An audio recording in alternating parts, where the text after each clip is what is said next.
All right, the next one's called Ghost. I think it looks like a ghost because it has like the 2 eyeballs from the cones over there. Kind of simple, but a little bit more hard. So we're gonna go around this first cone, up, around, and then out, okay? Let's go ahead and familiarize ourselves with this first run.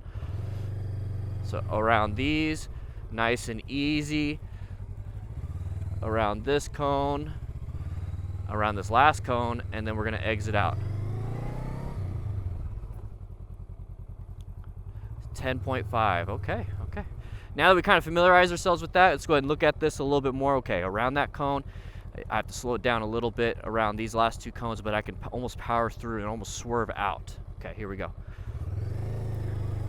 So I'm gonna slow it down right here, around this cone, friction zone, throttle control, head and eye movement, and out. All right, 8.1, a little bit better. All right, let's go ahead and move on to the next exercise.